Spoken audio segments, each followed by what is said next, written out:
Have you ever wondered if breastfeeding ever gets easier? Maybe you're in those first few weeks exhausted, overwhelmed, and wondering if you're cut out for this. Well, today's guest, Brenna Rhodes, a mom of three, shares one of the most honest things I've heard. She said, "You never clock out." And yet today she can also say breastfeeding became easier, not because it stopped being a sacrifice, but because she grew in confidence. So, if you need encouragement today, this episode is for you. Come on into the podcast. Welcome to Cycles and Sanctity, the podcast where Catholic women learn to think clearly, feel deeply, and live confidently in the truth of who God created them to be. I'm Mama Jane. And I'm Mama Vicky, your Catholic womanhood coaches. We believe womanhood is a gift to be embraced, never managed or met with shame. Our cycles are God's design, a tool for self-knowledge, deeper prayer, and holiness. We help women heal mentally, emotionally, and spiritually so they can live with clarity, peace, and confidence. If you're ready to trust your body, understand your interior life, and walk more freely with God, you're in the right place. Well, welcome back, Catholic Divas. We are so excited for our another episode of Cycles and Sanctity. Hello, Mama Vicky. Hey, Mama Jane. Yes, We, another a fun episode where we get to talk about breastfeeding. that's right. We have We're a in our really jam, right? Yes, And we have a it's really awesome guest today. Happens to be somebody I can claim, my daughter-in-law. She's married to my second son, and her name is Brenna Rhodes. And she is a mom of three. I can't yes, believe it. I mean, I can't believe you've had three babies. Yeah, I three know. now. I It's know. crazy to say out loud. Yes, I know. That's awesome. Well, why don't you introduce yourself? Add a little bit more. Um, it's just so exciting. Yeah, so I'm her aunt, and it's just so great to see. The last time I saw you, you were pregnant, but Yeah. I have seen you grow into your motherhood with each child. So tell us a little Mhm. bit more about yourself, because I know there's more to just being Mama Vicky's daughter-in-law. Very, Yeah. very much more. Yes. Yeah. So, like you said, mama three, happily married to Dallas, Vicky's second son. I grew up in a military family. I'm heavily from the Kansas City, Leavenworth area, now. I am an RN, although right now I'm a stay-at-home mom to the three kiddos. Um, And yeah, I just being a mom as over consuming as it becomes your number one title. Um, I still got a little bit of something to myself. So yeah, I'm a nurse, I'm a daughter, I'm a friend, but more than anything, I'm a mom. Yes, that's right. Awesome. Awesome. Well, that's beautiful. So let me ask you a question. So looking back at breastfeeding your first baby, what was the biggest struggles and how did you get the support to change that experience? I think with breastfeeding my first, it's not only was I new to breastfeeding, but I was a new parent in general. And when you go from being just yourself to being a parent, being a mom, and like all of life changes, as y'all know, um, just you become unable just to hop in the car and go. It's Yeah. a total life change, and especially when you're breastfeeding, I feel like, because you have a baby who's tethered to you pretty much the entire day. And I mean, I'm somebody who has always exclusively breastfed. I'm not much of a pumper, except if I really, really have to. Um, and so I had to just get used to the fact that I have a baby who wants to be on me 24/7, which is wonderful, but also makes you have less independence than you did beforehand.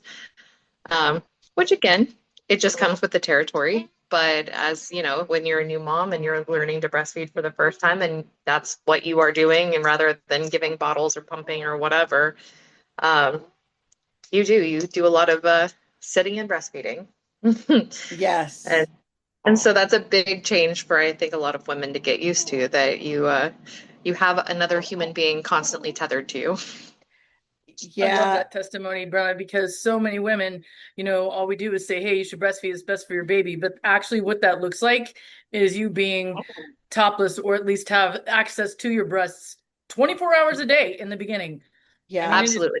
it is just so, and just that alone can be so overwhelming because you just don't expect it. I mean, we plan for all the cute clothes and we plan for all the new grandparents and uncles and aunts. Gosh knows your kids have a ton of them on each side, and you Hmm. don't think about. And I don't know. I'm hoping this podcast is a way to tell women that this is normal. This is what it looks like. So It when you're is. sitting there morning, noon, and night still breastfeeding, that this is Mhm. normal. Yeah, it's a huge sacrifice. yeah, And that's I think it's so overwhelming. I remember even though for me it was never a question, I was always going to breastfeed. I'm very fortunate to have a breastfeeding family on both sides, both my mom and my family who are very pro breastfeeding and supportive, as well as having Vicky as my mother-in-law, who's a lactation consultant and a labor and delivery nurse and breastfed 8 babies of her own. Uh, I walked into it knowing that that was always going to be it. I never had a plan B. But even with that perspective going into it, I remember in the first couple weeks of being like, oh my gosh, this is 24/7. You never clock out, you know? And it's hard. It's very hard at first. And those days were super overwhelming. I mean, it's I have to put myself back into those shoes because being a third time mom, when I talk about breastfeeding, it looks so drastically different. You know, it's nothing to me now, but back in those first early days it was not second nature. Like everyone, of course breastfeeding is natural and it should be second nature, but a it's a little bit more complex than that for a lot of women. And yeah, again, I'm very fortunate to have had good supply and a good baby who latches well and all that. yeah. So I even with like all of the things, all the support, all of the things that are going right, it was still overwhelming. Yeah, so I want to ask you, and I really appreciate that because you said two different a point important things I want to lean in on. First of all, you said I knew I was going to breastfeed. That was like a no-brainer. I had all the support. I knew what breastfeeding looked like, or at least I had the conversation and both sides. So breastfeeding was the way I was going to go. And yet, experiencing breastfeeding and what that looks like was a completely new thing. And so I'm wondering, what were you telling yourself during those hard days in the early years, in the early weeks of that first baby? How are you Just getting over that like hump of I'm done, I'm quit, you know? yeah, I think it's a dig deep for your baby type of thing. And I just yes, there's a lot of alternative ways to feed your baby, but really, truly, at the end of the day, it's scientifically known that breastfeeding is the best way to feed your baby. And so I knew that I would never let myself quit. Um, so it was that. It was just, I knew that that's the best thing for my baby, so I'm going to do it as hard as it is, as overwhelming as it could have been when I was, 3 or 4 days postpartum and dealing with the crazy painful engorgement. And, you know, I, you just do it. You just get through it. It really, in my opinion, is just a mental toughness. You just persevere. And Mm. that's how it was for me. Yeah, I love that because this is another part of our message with this podcast is the fact that unfortunately many in this day and age we don't regard and we don't honor birthing, breastfeeding, trusting our body, cycling, understanding what it all entails to be a woman. And again, we aren't really embraced. We don't have that. There's there's a beautiful book that Mama Vicky and I always refer to. It's called The Red Tent. And if you're ever want to watch, listen, read a historical fiction, while you're sitting there breastfeeding. I know I read a lot of books when I was, those first days of breastfeeding. But anyway, but the whole concept is the red tent. Like everyone menstruated together. All of the women would come together in the nomadic, you know, with Abraham, not Abraham, Isaac. Jacob, sorry. Forgot the guy. Anyway, all the women, and that's where they would birth, and that's where they would, help each other.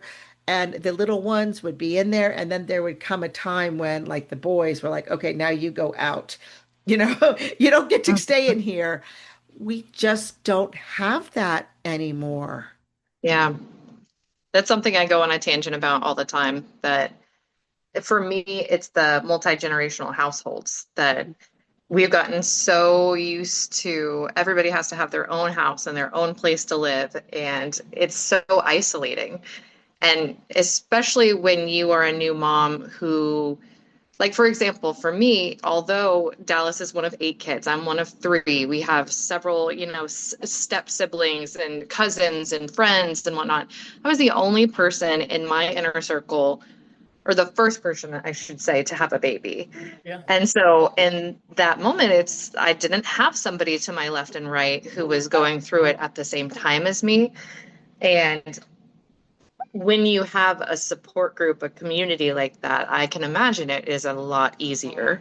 Hmm. Um, so that would be a beautiful thing to be able to have all those women together going Hmm. through it versus doing it on your own.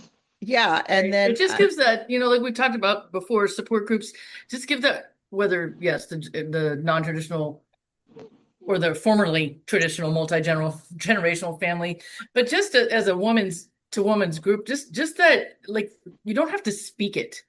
Just a gentle Mhm. smile or like a laugh, like, girl, been there. I Oh, yeah. I hear you. Just that little encouragement can really go a long way. hmm mhm. I mean, we, So, we see it in your Little HA League meetings a lot, that yes. just having someone, even if nobody has answers for you, particularly, even if it's something that you just have to walk your own walk, you just Yes. have to dig deep and get through it. Having someone look at you and be like, yes, it is hard. It is so hard. That Hmm. does everything. Hmm. Yeah. Just the acknowledgement of, I am going through it. I am not the only one. Women have been doing this for Since, forever, Dawn of yeah. time. forever. But just having someone be like, yes, it really is, and you can do it. That's Yeah. huge.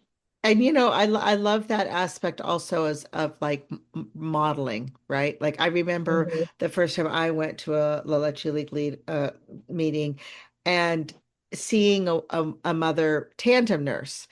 I had heard about tandem nursing, nursing to, she was nursing her Mhm. toddler and nursing her newborn, right? And then when it came time, I was pregnant with my third. My husband was in Korea, and I just couldn't figure out, like, oh my gosh, how am I going to try to wean this kid without my partner? Like I was a single mom. Mhm. And thanks be to God, my doctor, who is very, very pro breastfeeding, very just pro natural everything. And he's like, well, that's why you have two breasts. You can nurse two people, you know. But Just I matter of fact. and I mean, he had kind of told me that, but once I went and I saw, and again, it's that community, right? Like, oh, this mom, and especially like, what we're doing is we're creating this workshop of like online, at least maybe online community to have everybody come and help and talk and hear their stories. Because sometimes just hearing someone else's story gives you a little bit better picture. hmm That's absolutely true. So, That's I was just, yeah, I was just, so I just think it's even for like speaking personally, like, but breastfeeding your second baby, it's kind of like having your second baby. Like you're excited, and then when that first real labor pain hits, you're like, oh man, oh my gosh, I remember what this entails. I've back to it. conveniently forgotten that. Yeah.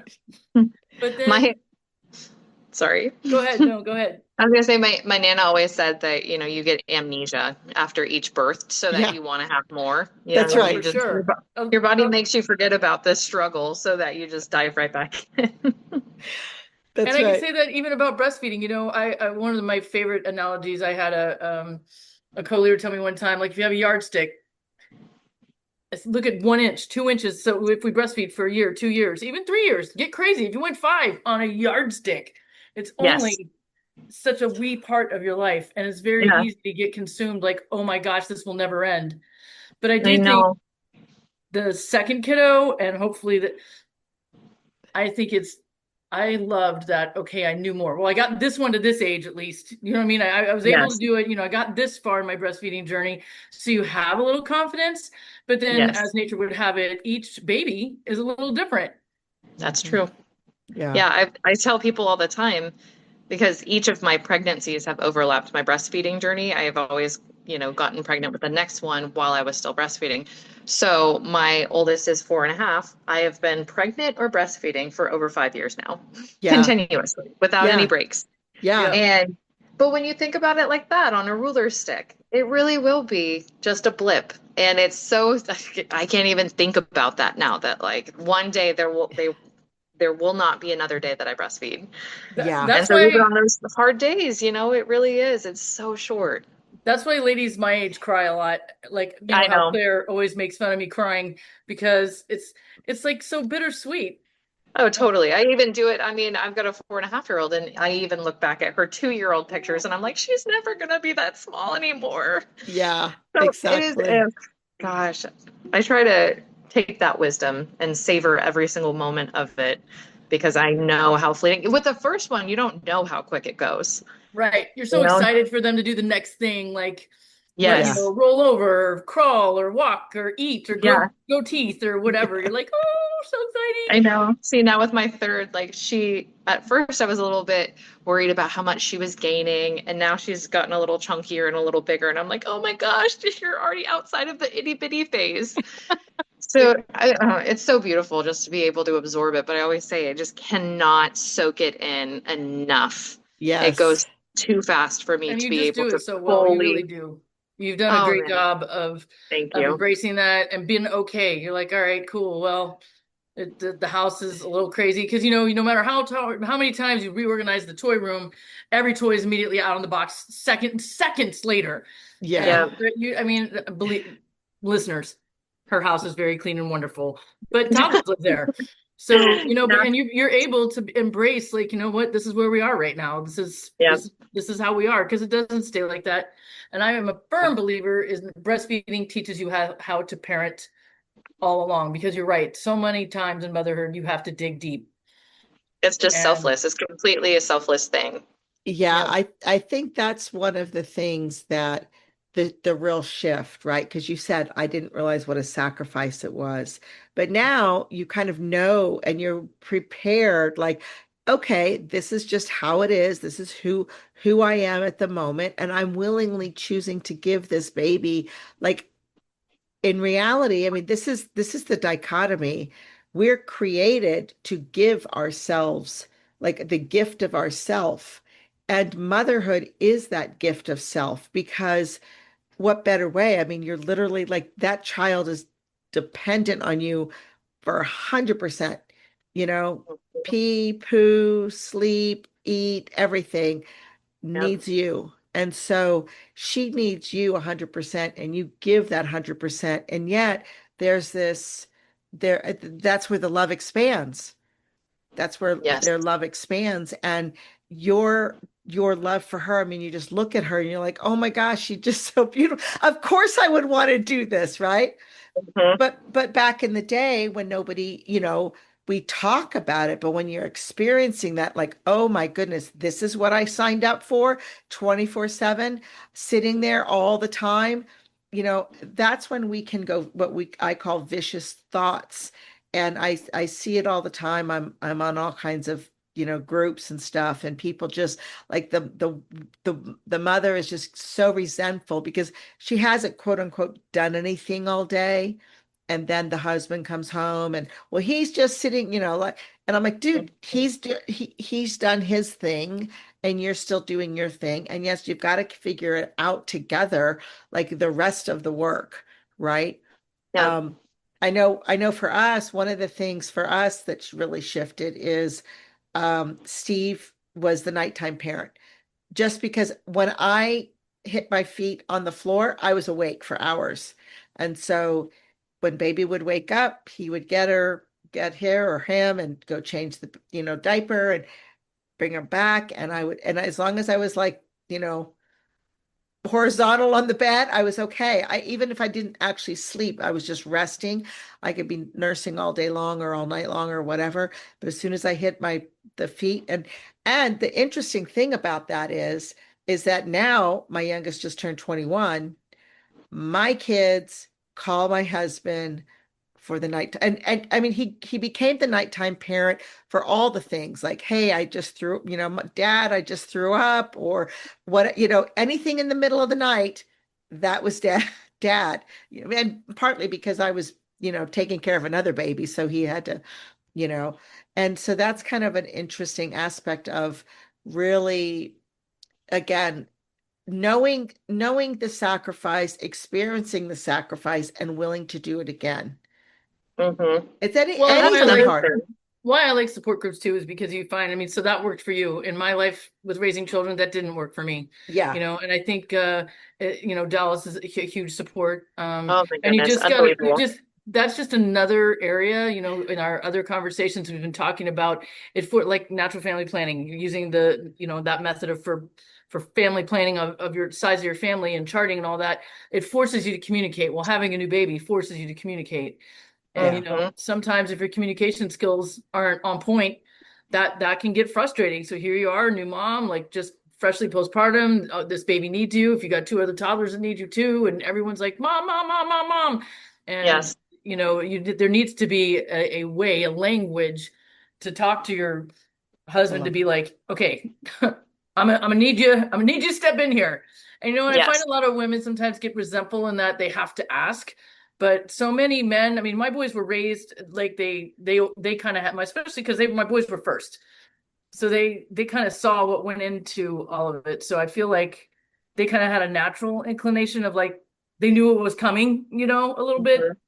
But it's not uncommon for some boys have never, what if you're each from only your single children and you get together? I mean, no one's done this before. So it's Yeah. okay to be very specific and say, hey, look, I need this. And I just know there's a lot of moms that think like asking for help makes them feel, weak. I think generationally, I think that's getting way better in general. Like I Yeah. think today's society, people are more able to be like, that's not gonna work for me.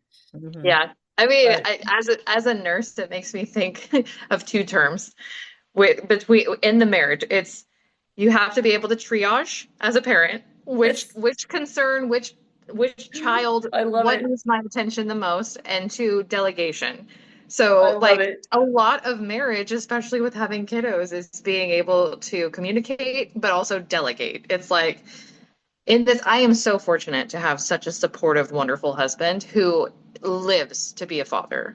Yes. That's why we are together truly, because even on our first date, we said that's all we've ever wanted is to be parents. And I'm seeing the dream accomplished. It's realized. He is every day just waiting, waking up, breathing, and just wanting to be a parent. And so another layer of how I am just so fortunate in my parenting journey. Um, but especially when you're sitting down to breastfeed a newborn who's constantly on you, it is a one delegation after another, politely, nicely. I mean, if you have one baby, it's, hey, can you fill up my water? Hey, can you go get me a snack? Hey, can you do the laundry because I'm nap trapped? I'm breastfeeding trapped.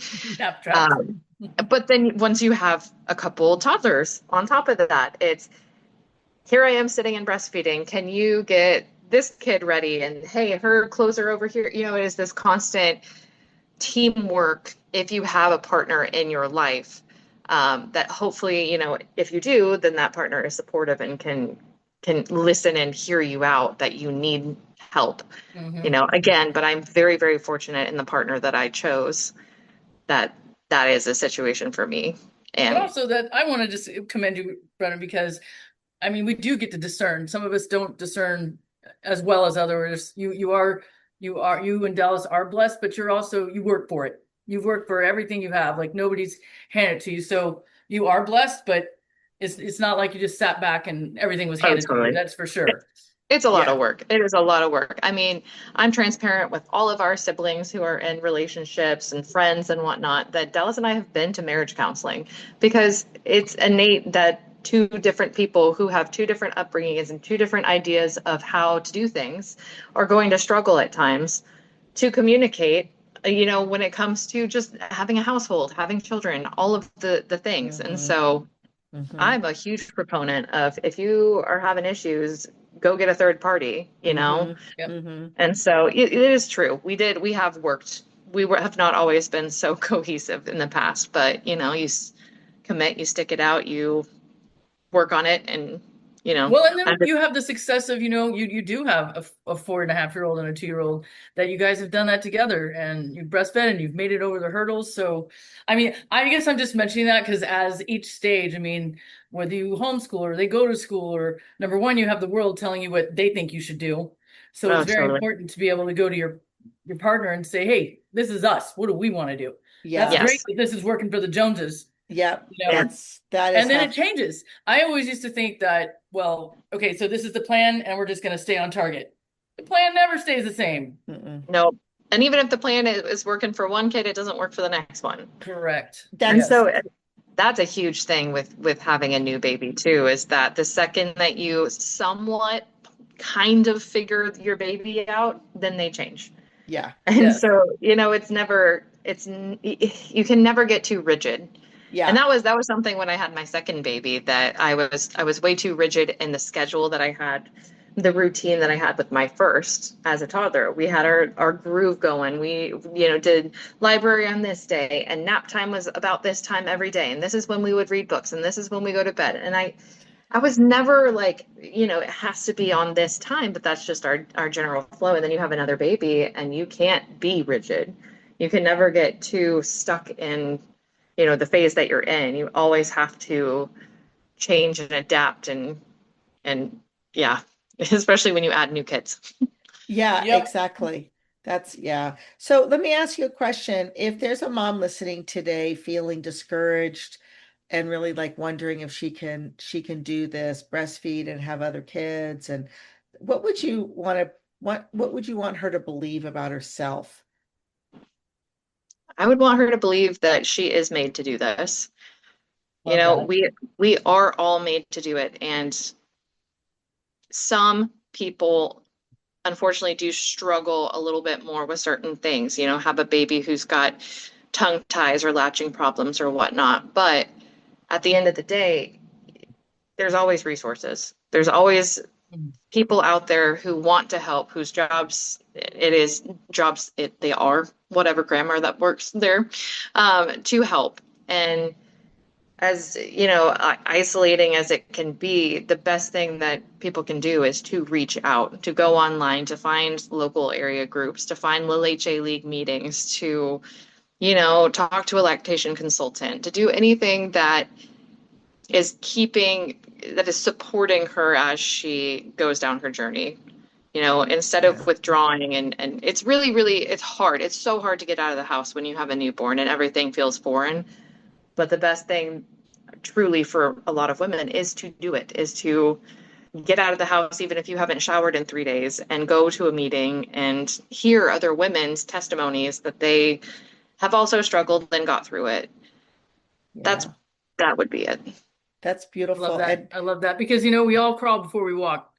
So Yes. those yeah. first few times you go out into public and you have big dreams and you're gonna run all these errands, and after store one, you're like, we're going home. That Yeah. Yeah. that's all we're doing, the one store. Yep. And that's Yep. not a failure. That's just a No, exactly. realization that you and your child or your children need something different in that moment. Yeah. Hmm. You know? Well, I I'm love that, also Brenna. Thanks. to glad you talked about the community in that one of the exciting things listeners, is Mama Vicky's going to have a community online. We're going to do a community online. We invite all mothers who breastfeeding, want to learn about breastfeeding, and you can go in the show notes and click the information and then register. You can find the date and the time and all that stuff. But, you know, this is the blessing about online stuff, right? Is that like you're sitting there breastfeeding the baby with your rocking chair. We would never be able to have this conversation, being in 3 different states, right? Yeah. And sometimes that is what it takes. I mean, ideally, yes, we want the in-person, we want the multi-generational household, we want the lots of support for people, but sometimes that's just not the ideal condition. And so we want to provide the next ideal condition of having a community and really coming together, and the friends that you've met, and how the community can be built, and supporting each other, and then having those, offline conversations and connecting and stuff like that. So thank you so much for taking time with Yes, us. Brad, you've been Absolutely. fantastic. I can't wait for our listeners to hear what you have to say. This alone, I would know will give some mama out there like, I'm doing this. So thank you Yeah, so much. you got this. Anybody listening, you've got this. I love it. Yeah, awesome, awesome. Well, I hope every woman listening leaves with the simple truth that breastfeeding can get easier, not because you're perfect, but because you're growing in your confidence and receiving support and learning to trust both your baby and yourself. And as always, we want to leave a blessing to all of our listeners, but especially to you, Brenna. We want to give this blessing from St. Paul. So we're just going to close in prayer from 1 Thessalonians 5:23-24. In the Father, and the Son, and the Holy Spirit. May the God of peace himself make you perfectly holy, and may you entirely, spirit, soul, and body, be preserved blameless for the coming of our Lord Jesus Christ. The one who calls you is faithful, and he will accomplish it. Amen. Amen. All Till right, next time, divas. divas. God bless you.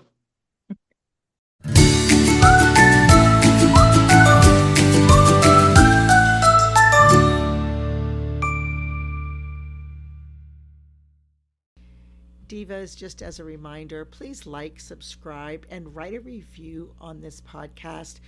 Our goal this year is to get 100 reviews, and every little review helps for that goal. Finally, go to the show notes and click Contact Mama Vicky if you need any help with breastfeeding, or if you know of somebody who needs assistance with breastfeeding. We want to make breastfeeding normal and natural. God bless you till next week.